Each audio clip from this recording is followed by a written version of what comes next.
स्वागत है बच्चों आप सबका क्लास 11 ज्योग्राफी सब्जेक्ट में। और आज हम फिर आपके सामने नए लेसन के साथ उपस्थित हैं। तो नया लेसन हमारा है लेसन 5, जिसका नाम है भू आकृतिक प्रक्रिया, इंग्लिश में कहते हैं जियोमॉर्फिक प्रोसेस। जैसा कि कोविड-19 महामारी के कारण कुछ लेसन कम किए गए हैं, वैसे तो ये लेसन 6 होता, लेकिन बीच में एक लेसन कट होने के कारण ये लेसन 5 हो गया है और एक लेसन बीच में कट कर दिया गया है। कोर्स जो है आपको पहले बताया जा चुका है कि वो कोर्स कम किया गया है, तो इस तरह से ये लेसन 5 है आपके यहाँ, भू आकृतिक प्रक्रिया। और बच्चों सबसे पहले जैसा कि नाम है जियोमॉर्फिक प्रोसेस, इसका हम अर्थ समझते हैं कि जियोमॉर्फिक क्या है। तो जियोमॉर्फिक दो शब्दों से मिलकर बना है, जियो प्लस मॉर्फिक। जियो मीन्स होता है पृथ्वी और मॉर्फिक का मतलब होता है इस अर्थ का शेप या किस फॉर्म में है, ठीक है ना। तो जियोमॉर्फिक का तात्पर्य यह है कि अर्थ हमारी किस शेप में है, कैसी है, इसका हमें अध्ययन करना है। और ये जो अर्थ का जो शेप है, जिस फॉर्म में है, वह किन कारणों से है, ऐसे कौन से एजेंट हैं अर्थ के जिनके माध्यम से यह अंदर के पृथ्वी के अंदर जो शक्तियां हैं, बाहर जो शक्तियां, क्या कारण है कि इस प्रकार से पृथ्वी में परिवर्तन होते रहते हैं, ठीक है। तो लेसन को स्टार्ट करने के पहले मैं दो शब्द इस लेसन के बारे में कहना चाहूँगी, जिससे कि आपको कुछ समझने में आसानी रहेगी, है ना। तो बच्चों, परिवर्तन प्रकृति का शाश्वत नियम है। ब्रह्मांड में सौरमंडल एवं पृथ्वी की उत्पत्ति से लेकर भूपटल पर विभिन्न स्थल रूपों तथा स्थलाकृतिक लक्षणों का निर्माण इसी प्राकृतिक नियम को प्रमाणित करता है। धरातल पर स्थित विभिन्न स्थल रूपों तथा स्थलाकृत लक्षणों का निर्माण कुछ विशेष बलों या शक्तियों द्वारा होता है। भूपटल कभी भी स्थिर नहीं रहता, ये हमेशा आपने देखा, हमारा जो धरातल है कभी भी स्थिर नहीं, ये क्या है, डायनेमिक है। पृथ्वी का भूवैज्ञानिक इतिहास इस बात का साक्षी है कि भूपटल का प्राचीनतम उच्चतम पर्वत क्रमशः घिसकर पठारों या मैदानों में बदल गए हैं तथा जहाँ कभी समुद्र लहराता था वहाँ आज ऊंची वलित पर्वत श्रेणियाँ स्थित है।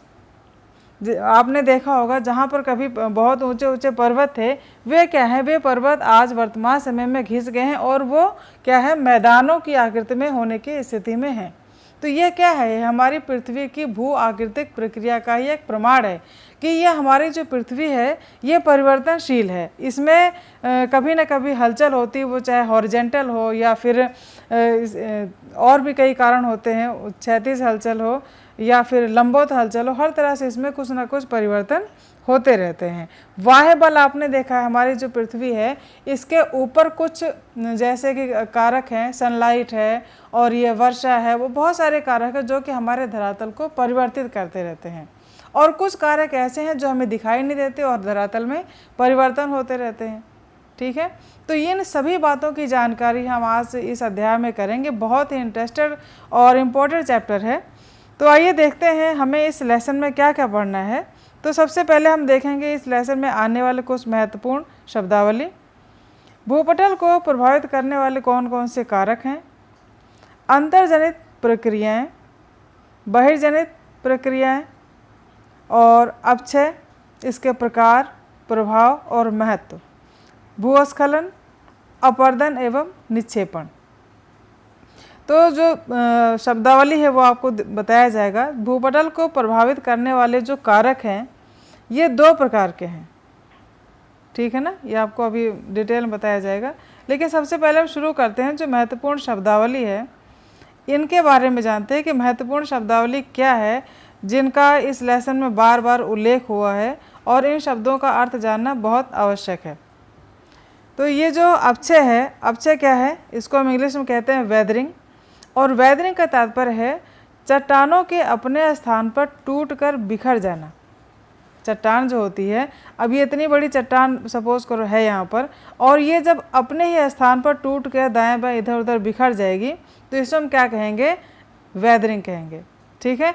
अब बिखरने का कारण क्या है इसका, हमारा जो फिजिकल कारक हैं, फिजिकल कारक में सनलाइट हो गई, ओस हो गई, पाला हो गया, कोहरा हो गया, इनसे क्या चट्टानों में दरारें पड़ जाती हैं और ये टूटकर अपने ही स्थान पर बिखर जाती हैं। ठीक है ना।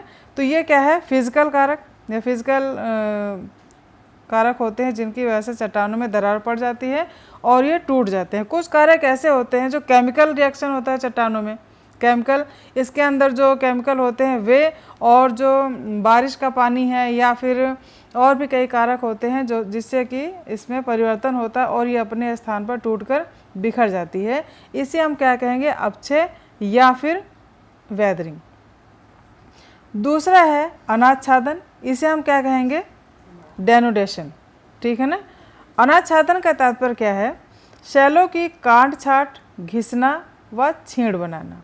अनाच्छादन में यानी हमारी धरातल की ऊपरी सतह जब यह घिस करके परत विहीन हो जाती है तो उसे हम क्या कहेंगे, अनाच्छादन। ऊपर की लेयर का हटना या ऊपरी आवरण का हटना क्या कहलाएगा, अनाच्छादन या डेनुडेशन। उसके बाद तनाव किसे कहते हैं, भूखंड का विपरीत दिशाओं में खींचना। भूखंड है हमारी जो पूरी पृथ्वी 7 प्लेटों से बनी हुई है, इन 7 प्लेटों में जो विपरीत खिंचाव होता है, एक ये प्लेट है सपोज कीजिए, एक ये है, इन प्लेटों में जब विपरीत दिशा में एक इस साइड को जा रही है, एक इधर को जा रही है, तो क्या होगा, दोनों के बीच में जो गैपिंग होती है ना, तो ये जो प्रक्रिया कहलाती है क्या होगी, तनाव कहलाएगी। उसके बाद है संपीड़न। संपीड़न क्या है, तनाव का जस्ट अपोजिट, भूखंडों का परस्पर निकट आना। 2 शैलखंड हैं और ये शैलखंड जब इनमें जो बल है वह एक दूसरे के ओर लगता है तब ये दोनों क्या होती हैं, पास आ जाती चट्टानें, इनको हम क्या कहते हैं, संपीड़न। उसके बाद है विघटन, किसे कहते हैं, विघटन भौतिक क्रिया द्वारा शैलों का टूटना। भौतिक क्रिया क्या है, जैसे कि मैंने भी बताया, सनलाइट है, बारिश का पानी है, पाला है, कोहरा है और यह हवा है, जल है, इन सभी प्रक्रियाओं के द्वारा जो चट्टानों के टूटने की प्रक्रिया कहलाती है, टूटने की प्रक्रिया होती है जिनके कारण चट्टानें टूट जाती हैं, विदरित हो जाती हैं, विघटित हो जाती हैं, उन्हें हम क्या कहेंगे, विघटन होना। उसके बाद है वियोजन, रासायनिक प्रक्रिया द्वारा शैलों का टूटना। जो बारिश के पानी में या फिर और किसी कारण से उनमें जो केमिकल होता है प्लस चट्टानों में जो केमिकल, उन दोनों के मिलने से जो रिएक्शन होता है, उस रिएक्शन के द्वारा जो शैलों में टूटने की प्रक्रिया है वो क्या कहलाएगी, वियोजन। ये थी महत्वपूर्ण शब्दावली। और उसके बाद हम देखेंगे कि भूपटल को प्रभावित करने वाले कारक कौन कौन से, ऐसे कौन से कारक है जो हमारा जो भूपटल है, जो क्रस्ट है, वो जो है प्रभावित होता है। ठीक है। आपने देखा होगा बाह्य बल। बाह्य बल क्या है, यानी कि जिसको हम इंग्लिश में कहते हैं इंडोजेनिक फोर्सेस। ठीक है ना, या उसको इंटरनल फोर्सेस भी कह सकते हैं, जो पृथ्वी के अंदर होता है। ठीक है ना, बाह्यजनित होता है, बाह्यजनित जो बल है उसे हम कहते हैं एक्सोजेनिक, और जो अंतर्जात बल होता है उसे हम कहते हैं इंडोजेनिक फोर्सेस। तो 2 बल होते हैं, काम करते हैं, एक तो बहिर्जात या एक्सोजेनिक फोर्स, एक होता है अंतर्जात जो पृथ्वी के अंदर से कार्य करते हैं, इसे हम कहते हैं इंडोजेनिक फोर्सेस या इंटरनल फोर्स। ठीक है ना। तो ये 2 प्रकार के बल होते हैं जो हमारे धरातल को या क्रस्ट को प्रभावित करते हैं, जिनसे विभिन्न प्रकार के रूप का निर्माण होता है। ठीक है, आपको समझ में आ रहा होगा, इंडोजेनिक और एक्सोजेनिक, इंटरनल एक्सटर्नल फोर्स। ठीक, तो बाह्यजनित बल और आंतरिक बलों से भूपरपटी सदैव प्रभावित होती है। भूपरपटी क्या है, इसको हम क्रस्ट भी कहते हैं, आपने पिछले लेसन में भी पढ़ रखा है। इनसे हमारी जो क्रस्ट है वह हमेशा प्रभावित होती है और लगातार परिवर्तनशील है। बाह्य बलों को बहिर्जनिक या एक्सोजेनिक, व आंतरिक बलों को अंतर्जनित या इंडोजेनिक बल के नाम से जानते हैं। आपको समझ में आ रहा हो, जहाँ ना समझ में आप मुझे बताइएगा और या फिर मेरे कमेंट्स बॉक्स में भी कर दीजिए, मैं उसको सॉल्व करने की कोशिश करूँगी। अंतर्जनित जो बल हैं इनके कारण निरंतर धरातल के उच्चावच में विषमता आती रहती है। कहने का तात्पर्य यह है, जो हमारी इंडोजेनिक फोर्स हैं, पृथ्वी के अंदर के जो बल हैं, इनसे क्या होता है बच्चों, इनके द्वारा हमारे धरातल में हमेशा विषमता आती है या उनमें ऊंच नीच, ऊंचाई नीचाई की जो रूप है वह हमें दिखाई देता है। इस उच्चावच के अंतर को जो बहिर्जात या एक्सोजेनिक या एक्सटर्नल जो फोर्स हैं, इनके द्वारा इस विषमता को कम करने का प्रयास किया जाता है। अतः यह अंतर तब तक बना रहता है जब तक ये हमारा एक्सोजेनिक और इंडोजेनिक फोर्स के विरोधाभास कार्य चलते रहते हैं। अतः दोनों के मध्य विरोधाभास संबंध होता है। जो आंतरिक बल है वे क्या करते हैं, वे विषमताएं उत्पन्न करते हैं, और जो बहिर्जात बल हैं वे क्या हैं, वे उन विषमताओं को समानता में लाने का प्रयास करते हैं। आंतरिक बलों के द्वारा भू आकृति का निर्माण होता है और बाह्य बलों के द्वारा इनके विघर्षण या घर्षण के रूप में कार्य करते हैं। मानव अपने जीवन निर्वाह के लिए भूतल की संवेदनशीलता पर निर्भर रहता है तथा इसका व्यापक व सघन उपयोग एवं दोहन करता है। आपने देखा मानव के अतिरिक्त यहाँ पर पाए जाने वाले जो हमारी पृथ्वी पर और भी जीव हैं, इसके भौतिक पर्यावरण के शोषण में योगदान देते हैं। शोषण जरूर करते हैं अपने स्वार्थ के लिए। हमने पृथ्वी के प्राकृतिक संसाधनों का बच्चों अनावश्यक भी कहीं न कहीं शोषण किया है। धरातल के भूभाग को अपना आकार प्राप्त करने में हजारों वर्ष लगते हैं। ये जो हमें धरातल दिखाई दे रहा है, पर्वतों का, मैदानों का, पठारों का, यह कोई एक दिन का प्रोसेस नहीं है।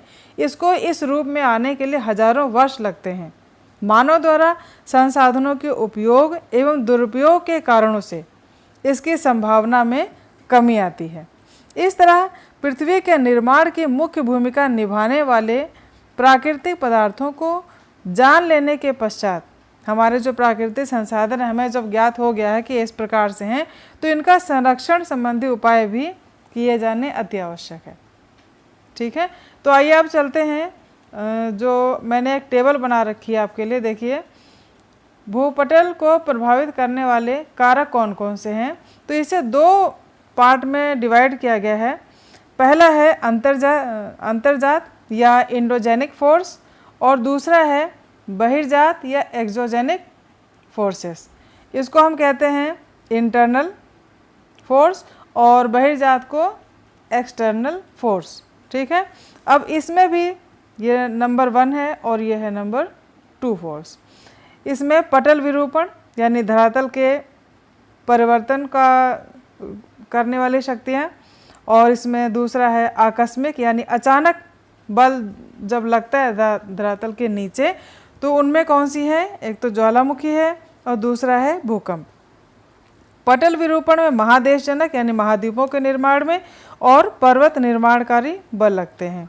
और महादेशजनक उसमें भी 2 प्रकार के हैं, ऊपरमुखी यानी ऊपर की ओर बल लगने वाले और अधोमुखी नीचे की ओर। पर्वत निर्माणकारी में 2 प्रकार के हैं, तनाव एवं संपीड़न। ठीक है, तनाव संपीड़न क्या है ये मैंने ऊपर शब्दावली में आपको बता दिया है। अब आइए देखते हैं अपने एक्सटर्नल फोर्स की ओर। इसमें है अनाच्छादन, और अनाच्छादन में क्या होता है, 3 कारक हैं, अपक्षय, अपरदन और सामूहिक स्थानांतरण। अपक्षय क्या है, इसको हम इरोजन भी कहते हैं, नहीं वेदरिंग भी कहते हैं, और अपरदन क्या है, इसको हम इरोजन भी कहते हैं। इन दोनों को मिलाकर ये क्या कहलाता है, अनाच्छादन। ठीक है ना, अनाच्छादन को इंग्लिश में कहते हैं डेनुडेशन, अपक्षय को कहते हैं वेदरिंग और अपरदन को कहते हैं इरोजन। तो ये इन तीनों ही जो ये सभी मिलाकर पूरा प्रोसेस है, ये क्या किसके अंतर्गत आता है, हमारे इसमें एक्सटर्नल फोर्स के अंतर्गत, जो कि धरातल को समान करता है, समान लेवल समतल करने में सहायक होता है। फिर से आपको बता दूं, ये हमारा धरातल है और इस धरातल के नीचे, ठीक है ना, नीचे जो शक्तियाँ काम करती हैं, इनका काम है इस धरातल पर ऊंचाई नीचाई पैदा करना। और इस धरातल के ऊपर जो शक्तियाँ हैं वो क्या करती हैं, इस ऊंचाई नीचाई को समतल करने में सहायक करती हैं। यानी आंतरिक शक्तियाँ धरातल के ऊपर विषमता उत्पन्न करती हैं और जो बाह्य शक्तियाँ हैं वे इस विषमता को समानता में बदलने का कार्य करती हैं। आपको समझ में आ रहा होगा जहाँ तक मेरी उम्मीद है। ठीक है, अब आइए चलते हैं एक एक करके सबको विस्तृत रूप में समझेंगे बच्चों। अंतर्जनित प्रक्रिया क्या है, या इंटरनल फोर्स किसे कहते हैं, या इंडोजेनिक फोर्स किसे कहते हैं, एक ही चीज़ है। पृथ्वी के आंतरिक भाग या भूगर्भ में सक्रिय बलों को अंतर्जात बल कहते हैं।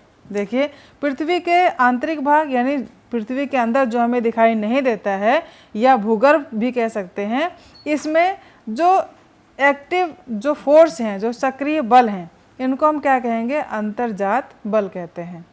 इन्हें निर्माणकारी शक्तियाँ भी कहा जाता है। ये बल पृथ्वी में गुप्त रूप से कार्य करते हैं, यानी जो हमें दिखाई नहीं देते हैं लेकिन फिर भी इनका कार्य चलता रहता है। इन बलों को हम की उत्पत्ति उष्ण पृथ्वी के क्रमशः शीतल होकर संकुचन, परिभ्रमण, गति से ह्रास, रेडियो एक्टिव पदार्थों के विघटन से उत्पन्न ताप, संवहनिक धाराओं आदि के कारण होती है। उसके बाद पटल विरूपण। पटल विरूपण में क्या है? पृथ्वी के आंतरिक भाग में क्षैतिज यानी हॉरिजॉन्टल और ऊर्ध्वाधर यानी लंबवत, इस तरह से गतियों के फलस्वरूप अनेक प्रकार की विकृतियां भूपटल पर निर्मित होती हैं। ये जो हमारी पृथ्वी है, इसके आंतरिक भाग में दो प्रकार की शक्तियां, एक तो ये हॉरिजॉन्टल और दूसरा है, इसको कहते हैं ऊर्ध्वाधर और इसको कहते हैं लंबवत भी कहते हैं ना। इस प्रकार से दो प्रकार की गतियां कार्य करती हैं और ये क्या है? दीर्घकालिक यानी लंबे समय से चलती रहती हैं और ये घटनाएं लंबे समय तक चलती हैं। इनको उत्पन्न होने में समय लगता है। क्षैतिज बल के कारण धरातल पर तनाव एवं संपीड़न होता है। ठीक है, तनाव एवं संपीड़न होता है, जिससे हमारे महाद्वीप और पर्वतों का निर्माण होता है। ज्वालामुखीयता। ज्वालामुखीयता क्या है? वे घटनाएं जो अचानक उत्पन्न होती हैं, आकस्मिक घटनाएं या ज्वालामुखीयता कहलाती हैं। इसमें मुख्य रूप से ज्वालामुखी एवं भूकंप को शामिल किया गया है। अब ज्वालामुखी क्या है, कितने प्रकार की हैं, भूकंप क्या है, इसके बारे में मैंने आपको पिछले लेसन में विस्तार से बता दिया, आप उसको देख सकते हैं। और फिर भी ना समझ में आए फिर आप बताइएगा मुझे। जो पटल विरूपण बल है, इसमें मैंने बताया आपको कि तनाव एवं संपीड़न भी आता है, यानी वलन एवं भ्रंशन भी आता है। अब वलन किसे कहते हैं? वलन आपने देखा पृथ्वी के अंतर्जात यानी आंतरिक बल के द्वारा उत्पन्न जो क्षैतिज संचलन होता है, यानी हॉरिजॉन्टल जो मूवमेंट होता है, इसके द्वारा भूपटल के चट्टानों में लहरनुमा मोड़ पड़ जाते हैं। इन मोड़ों को ही वलन कहा जाता है। देखिए, जो हमारी पृथ्वी है, इस पृथ्वी के धरातल पर, ये हमारा धरातल हो गया, और इसके नीचे, ठीक है ना, इस धरातल के यहाँ पर नीचे क्षैतिज संचलन के द्वारा इस प्रकार से ऐसा मूवमेंट होता है इस दिशा में। तो इस संचलन के द्वारा ऊपर की जो चट्टानें हैं, इनमें इस तरह से मोड़ पड़ जाते हैं। तो ये जो मोड़ हैं, इन्हें ही हम क्या कहते हैं? वलन कहते हैं। ठीक है, अब वलन में भी आप देख रहे हैं दो शेप हैं। एक तो ये ऊपर उठा हुआ, इसको हम कहेंगे अपनति, और ये एक नीचे की ओर है, इसे हम कहेंगे अभिनति। ठीक है ना, अपनति एवं अभिनति। इसके बहुत सारे प्रकार हैं, आपकी बुक में दिया गया है, आप देख लेना, बहुत सिंपल है, ज़्यादा टफ नहीं है। उसके बाद अब आइए चलते हैं बहिर्जनिक प्रक्रियाएं। बहिर्जनिक प्रक्रियाएं किसे कहते हैं? भूपटल पर अंतर्जात बलों यानी जो आंतरिक बल हैं तथा प्रक्रमों द्वारा उत्पन्न विषमताओं को दूर करने का प्रयास विभिन्न प्रकार के बाह्यजात बलों द्वारा उत्पन्न समतल अस्थापक प्रक्रमों द्वारा होता है। जो प्रोसेस है, जो समतल करने का प्रोसेस है, वे कौन सी प्रक्रियाएं हैं? वे जो एक्सटर्नल फोर्स हैं, उन्हीं के माध्यम से होता है। यह प्रक्रम भूपटल के विभिन्न स्थल रूपों को काट छाट कर घिसते रहते हैं, अतएव इन्हें विनाशात्मक बल कहा जाता है। आपने देखा आंतरिक बल का काम क्या है?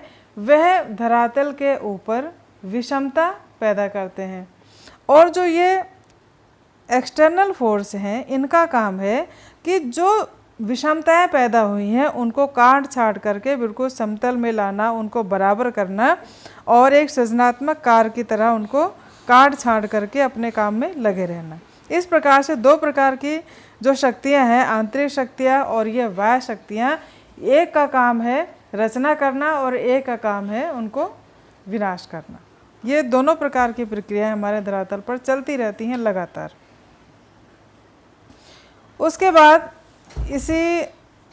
इसमें पटल विरूपण में ही एक पॉइंट छूट गया था बच्चों, उसमें था भ्रंशन। आपकी बुक में दिया है, आप उसमें देखना। भ्रंशन किसे कहते हैं इसे भी समझ लेते हैं कि भ्रंशन जो है तनाव मूलक संचलन की तीव्रता के कारण, जब तनाव होता है चट्टानों में तो उसकी तीव्रता के कारण जब भूपटल में एक तल के सहारे चट्टानों का स्थानांतरण हो जाता है, ठीक है, जब स्थानांतरण होता है चट्टानों को तो उत्पन्न संरचना को भ्रंश कहते हैं, ठीक है। या फिर आप इसको सरल शब्दों में इस प्रकार से समझ सकते हैं कि जब चट्टानों में विपरीत दिशाओं में एक इस तरफ फोर्स लग रहा है और एक चट्टान में इधर अपोजिट साइड में बल लगता है, इनके एक दूसरे के विपरीत दिशा में बल लगने के कारण चट्टानों के बीच में जो दरार पड़ जाती है, यह प्रक्रिया क्या कहलाती है? भ्रंशन, ठीक है ना। और भ्रंशन के भी कई प्रकार हैं, सामान्य भ्रंश है या फिर व्युत्क्रम भ्रंश है, पार्श्वीय भ्रंश है, रूपांतरण भ्रंश है, सोपानी भ्रंश है। तो बहुत सिंपल है, इसमें कोई ज़्यादा आपको टफ नहीं है। आप जब इसको पढ़ेंगे, मैंने आपको छोटा सा टॉपिक बिल्कुल एक शब्द में बता दिया। भ्रंशन क्या है? चट्टानों के विपरीत दिशा में कार्य करने के कारण जब उनके बीच में दरारें पड़ जाती हैं तो वो क्या कहलाती है? भ्रंशन कहलाती है। सामान्य भ्रंश क्या है? एक प्रकार है चट्टानों में दरार पड़ने के कारण उनके दोनों खंडों के विपरीत दिशा में खिसक जाने से निर्मित भ्रंश को सामान्य भ्रंश, बिल्कुल सिंपल है। व्युत्क्रम भ्रंश क्या है? इसमें चट्टानों में जब दरार पड़ जाती हैं, उन दोनों के खंडों के आमने सामने खिसकने से जो भ्रंशन का निर्माण होता है वह व्युत्क्रम भ्रंश है। और उसके बाद रूपांतरण भ्रंश भी है। क्षैतिज यानी हॉरिजेंटल दिशा में संचलन होने से जब भ्रंश तल के सहारे क्षैतिज गति होती है तो उसे रूपांतरण भ्रंश कहते हैं। सोपानी भ्रंश यानी सीढ़ीनुमा जब दरार पड़ती है, इसका कारण क्या है? अनेक भ्रंशों के भ्रंश तल एक ही दिशा में होते हैं तो सोपानी भ्रंश बनता है। यानी आपने देखा सीढ़ियाँ कैसी हो, एक ही दिशा में तो होती हैं। जब चट्टानों में दरारें एक ही दिशा में पड़ती हैं तो सीढ़ीनुमा बन जाती है, इन्हें हम कहते हैं सोपानी भ्रंश। तो सिर्फ आपको समझने में टाइम लग सकता है, बाकी चैप्टर बहुत ही आसान है, कोई ज़्यादा कठिन नहीं है। अब आइए देखते हैं वेदरिंग या फिर अपक्षय भी कहते हैं इसको। अपक्षय क्या है? चट्टानों के अपने ही स्थान पर विघटन और वियोजन, ठीक है ना। विघटन और वियोजन शब्द आपको बता दिए गए पहले ही। विघटन और वियोजन की प्रक्रिया द्वारा टूट फूट कर बिखर जाना अपक्षय कहलाता है। यह केमिकल रिएक्शन है और इनके द्वारा, यह भौतिक कारकों के द्वारा होता है। इनके द्वारा चट्टानें जब टूटकर अपने ही स्थान पर बिखर जाती हैं तो इसे हम क्या कहते हैं? अपक्षय या वेदरिंग। और यह प्रक्रिया 3 रूपों में होती है। पहली है रासायनिक या केमिकल वेदरिंग। इसके अंतर्गत वायुमंडल में उपस्थित जल, यानी हमारे जो वातावरण में जो जल है, जब किसी भी रूप में जो उपस्थित होता है, वह जब धरातल की चट्टानों के साथ क्रिया करता है तब रासायनिक अपक्षय की क्रिया प्रारंभ हो जाती है। फॉर एग्जाम्पल, इसमें क्या होता है? घोल, जिसको हम विलयन भी कहते हैं। इसमें जल रासायनिक प्रक्रिया द्वारा पदार्थ को अपने में घोल लेता है। जल के इसी गुण के कारण चट्टानों में दरार पड़ जाती हैं और उनका अपक्षय हो जाता है। फिर से देख लीजिए, वायुमंडल में उपस्थित जल, वातावरण का जल जब धरातल की चट्टानों के साथ क्रिया करता है, ठीक है, तब रासायनिक अपक्षय की क्रिया प्रारंभ होती है। इसके अंतर्गत पहली प्रक्रिया क्या होगी? घोल की होगी। अब घोल क्या है? जब जल रासायनिक प्रक्रिया द्वारा, जो केमिकल रिएक्शन होता है, इसके द्वारा पदार्थ को अपने में घोल लेता है। जल के इसी गुण के कारण चट्टानों में दरारें पड़ जाती हैं और उनका वेदरिंग प्रक्रिया होती है। उसके बाद है कार्बोनेशन। कार्बोनेशन में क्या होता है?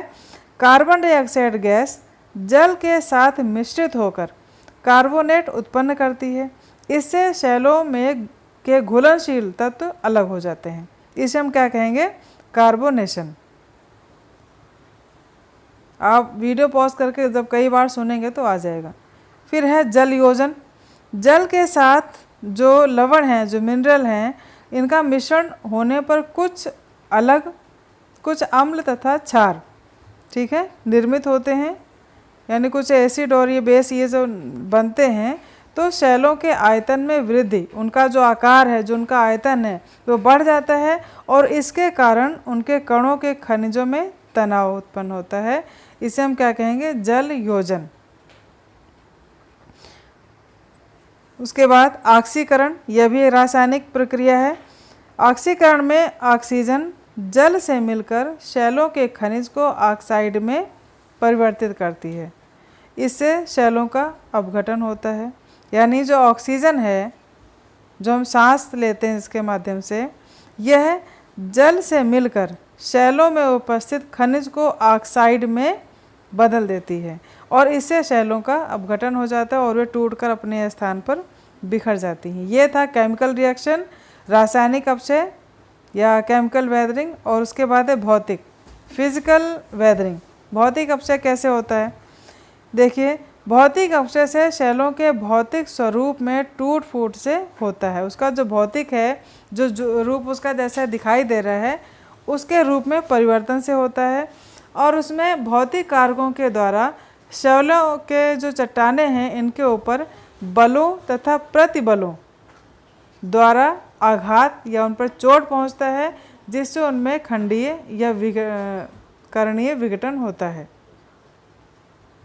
उसके बाद है जैविक, यानी जीवों के द्वारा जो वेदरिंग होती है। इसके अंतर्गत मनुष्य, वनस्पतियां व जीव जंतु शैलों के भौतिक अपचय में योग देते हैं। पौधों की जड़ों के द्वारा शैलों का अपचय होता है। जो पौधों की जड़ें हैं ये क्या करती हैं? ये मिट्टी को अपने स्थान पर पकड़ कर रखती हैं और ये शैलों का अपचय करने में सहायक हुई। जब मिट्टी को छोड़ देती हैं तो मिट्टी वहीं पर बिखर कर अलग हो जाती है, इससे भी अपचय होता है। विभिन्न जीव शैलों को खोदते हैं तथा अपचय में सहायक। आपने देखा जो बहुत सारे जीव होते हैं वह धरातल में बिल खोद करके रहते हैं, तो जब वो इस प्रक्रिया को करते हैं तो उससे भी मिट्टी जो है बिखर कर अपने स्थान पर अलग अलग हो जाती है, तो ये भी जीवों के द्वारा सहायक है। मानव अपने लाभ के लिए शैलों को तोड़ता है, तो मनुष्य और पेड़ पौधे ये सभी जो हैं हमारे धरातल के बाह्य भाग को कहीं ना कहीं किसी न किसी रूप में परिवर्तित करते रहते हैं। तो ये था वेदरिंग। और वेदरिंग में ये 3 प्रकार की, केमिकल, फिजिकल और ये बायोलॉजिकल वेदरिंग। उसके बाद इसके क्या प्रभाव हैं ये भी देखते हैं हम। वेदरिंग के प्रभाव क्या हैं, क्या इफेक्ट हैं इसके? तो इसके द्वारा शैलें परस्पर कमज़ोर हो जाती हैं।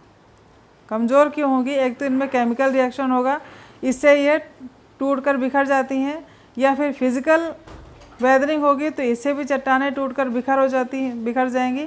तो जब टूट जाएंगी, इनमें दरार पड़ जाएगी या फिर जीवों के द्वारा ये विखंडित कर दी जाएंगी, तो कैसी हो जाएंगी? ये कमज़ोर हो जाएंगी तथा क्षेत्र के मलबे का मैदान सा बन जाएगा। जो मिट्टियाँ हैं या फिर जो जानवर हैं या फिर फिजिकल है या फिर केमिकल वेदरिंग है, इनके द्वारा जब चट्टानों में टूट फूट होगी तो एक समय ऐसा आएगा कि वहाँ पर एक जो है मलबे का एक मैदान सा बन जाएगा, वहाँ पर ढेर लग जाएगा चट्टानों के टूटने, बिखरने, मिट्टी के इकट्ठा होने का। यद्यपि अपचय की प्रक्रिया से लाभ अधिक है, किंतु हानि भी संभावना अधिक रहती है। लाभ जरूर है कि हमारी जो धरातल के ऊपर की प्रक्रिया है, इसमें कहीं न कहीं पेड़ पौधों को उगाने में और फिर उपजाऊ मिट्टी के ऊपर नीचे थोड़ा सा सर्कल चेंज होता है, इससे लाभ तो है लेकिन हानि भी अधिक रहती है। उसके बाद महत्व क्या है इसका? उपजाऊ मिट्टी का निर्माण होता है, चट्टानों में छिपे खनिज तत्वों की प्राप्ति होती है, यह अपर्दन के साधनों को कच्चा माल उपलब्ध कराता है। ये जो अपचय है या वेदरिंग है, ये आगे के जो अपर्दन यानी इरोजन की प्रक्रिया है उसको रॉ मटेरियल अवेलेबल कराता है। अब अपर्दन क्या है? अपर्दन जो है अपचय में प्राप्त मिट्टी या चट्टानों के मलबे को एक स्थान से दूसरे स्थान पर ले जाता है। अपचय में आपने देखा चट्टान टूटकर अपने स्थान पर ये बिखर गई, ठीक है। तो ये जो बाहर का जो मलबा है, जो अपर्दन या इरोजन के जो एजेंट हैं, वे क्या करेंगे? इस मलबे को इस स्थान से उठाकर दूसरे स्थान पर ले जाएंगे, तो यहाँ पर कोई नई शेप बनेगी, ठीक है ना। अब ये एजेंट कौन कौन से हैं? ये एजेंट आपकी हवा भी हो सकती है, ये एजेंट आपके पानी भी हो सकते हैं नदी के रूप में, ये एजेंट आपकी सागरी लहरें भी हो सकते हैं, ये एजेंट आपके अंडरग्राउंड वाटर भी हो सकते हैं। इस प्रकार से बहुत सारे एजेंट है इरोजन के, जो कि इस अपक्षय के मलबे को एक स्थान से दूसरे स्थान पर ले जाने में सहायक है। उसके बाद देखते हैं भूस्खलन यानी लैंडस्लाइड क्या है। आपने आए दिन अखबारों में, न्यूज़ में सुना होगा। लैंडस्लाइड का तात्पर्य है शैलों के विशाल भूखंड। आपने देखा पहाड़ों पर जो बड़े बड़े पहाड़ टूटकर एक ढाल के सहारे नीचे की ओर स्थानांतरित होते हैं, इन्हें हम क्या कहते हैं? भूस्खलन या लैंडस्लाइड होना। भूस्खलन के लिए तीव्र ढाल, जहाँ पर बहुत ज़्यादा ढाल होगा और जल का स्नेहन होगा, ठीक है ना। जल के जहाँ पर ज़्यादा आपने देखा काई भी जमी होती है, ज़्यादा चिकनापन होता है, वहाँ पर चट्टानों के अगर टुकड़े टूटे तो उसी के सहारे वो बिल्कुल लुढ़कते हुए नीचे आ जाते हैं। और इसका कारण क्या होता है? ग्रेविटी होती है वहाँ पर। शैल की संरचना कैसी है? आग्नेय शैल है कि अवसादी शैल है ना। इस प्रकार से शैलों की संरचना भी इस लैंडस्लाइड में उत्तरदायी है। भूकंप भी इसके लिए बहुत बड़ा कारक है। तो इस प्रकार से लैंडस्लाइड का कारण बनते हैं ये सभी कारक। उसके बाद में अपरदन एवं निक्षेपण। अपरदन मैंने बताया कि चट्टानों के एक स्थान से दूसरे स्थान को स्थानांतरित होना क्या कहलाता है? अपरदन। अब ये अपरदन कई कारणों से होते हैं, बहुत सारे कारक हैं जो कि इसमें सहायक हैं। अपरदन का अर्थ है काटना। अपरदन के अंतर्गत धरातल की शैलों का कटाव होता है, प्राप्त मलबे का निक्षेपण होता है यानी जमाव होता है मलबे का जो प्राप्त होता है। अपरदन का कार्य इसके प्रक्रमों, कौन से प्रक्रम है अपरदन में? जल है यानी एजेंट, इसको हम कहते हैं अपरदन में। एजेंट कौन कौन से? जल है, हिमानी है। हिमानी किसे कहते हैं? ग्लेशियर कहते हैं, जो बर्फ़ की नदी है इसे हम हिमानी कहते हैं। पवन यानी हवा या विंड।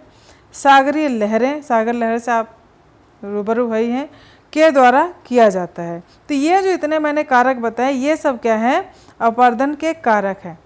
ये एजेंट है अपरदन के, जो कि चट्टानों के टुकड़े को एक स्थान से दूसरे स्थान पर ले जाने में सहायक है। और समतल धरातल पर जल के रूप में नदी प्रमुख रूप से लिया गया है। अपरदन का कार्य सर्वाधिक मिलता है। ये जो इरोजन वर्क है ये सबसे अधिक किसके द्वारा किया जाता है? जल के द्वारा। और जल में भी कौन सा? नदी के जल के द्वारा, ठीक है। इसलिए इसके अपरदन चक्र को अपरदन का सामान्य चक्र भी कहा जाता है।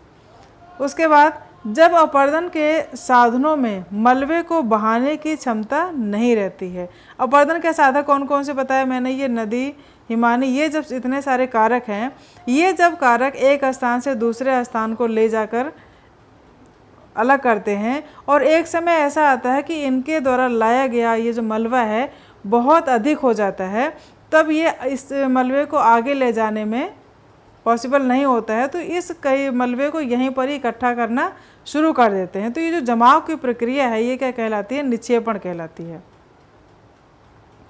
क्षमता नहीं होती तो इसे क्या करते हैं? जमा कर देते हैं और अपरदन का यह कार्य निक्षेपण कहलाता है। इसके द्वारा विभिन्न प्रकार की स्थलाकृतियों का निर्माण होता है।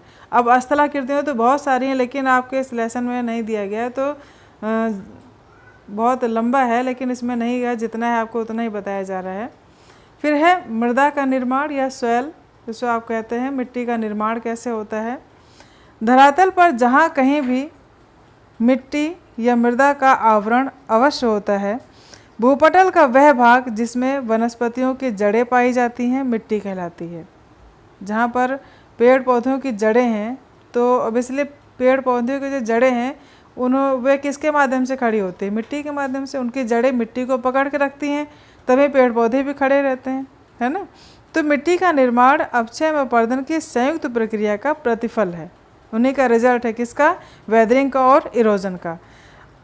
अपरदन के कारक विशेषकर जल चट्टानों को तोड़कर उन्हें परतों के रूप में जमा करके मिट्टी का निर्माण करता है। मिट्टी का निर्माण कैसे होता है?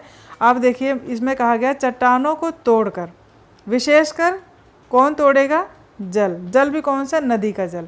तो नदी जब पर्वतों से निकलती है और बहती है तो बहते हुए अपने आसपास के चट्टानों के टुकड़ों को तोड़कर अपने साथ बहाकर आगे ले जाती है। और जब आगे ले जाती है तो ये जो कचरा है ये कहीं ना कहीं जा कर के एक लेयर बाय लेयर ये जमती रहती है। जब इस प्रकार से जमेगी तो मिट्टी का निर्माण होता है। ठीक है। अब मृदा निर्माण के कारक कौन कौन से हैं? पहला है मूल पदार्थ जो आता है नदी के साथ, स्थलाकृति की संरचना कैसी है, जलवायु कैसी है वहाँ की, जैविक क्रियाएं और समय। समय भी बहुत महत्वपूर्ण है मिट्टी के निर्माण के रूप में। बहुत कितने समय में मिट्टी का निर्माण होगा, यह भी वहाँ की जैविक प्रक्रियाएं, जलवायु, स्थलाकृति, ये सभी कारक जो है मिट्टी के निर्माण में सहायक है। तो ये था बच्चों लेसन 5 आपके लिए, जिसको मैंने शॉर्ट में और सरल शब्दों में आपके लिए प्रस्तुत किया है। कहीं भी अगर आपको समझ में ना आए तो आप मेरे कमेंट्स बॉक्स में कर सकते हैं। वीडियो अगर आपको अच्छा लगे तो लाइक करें, शेयर करें और हाँ, चैनल को सब्सक्राइब ज़रूर कर दें, जिससे कि अगले लेसन की नोटिफिकेशन आपके पास समय रहते तुरंत मिल जाए। तो मिलते हैं बच्चों अगले लेसन के अगले वीडियो में। तब तक के लिए अपना ध्यान रखें। Take care. Thank you.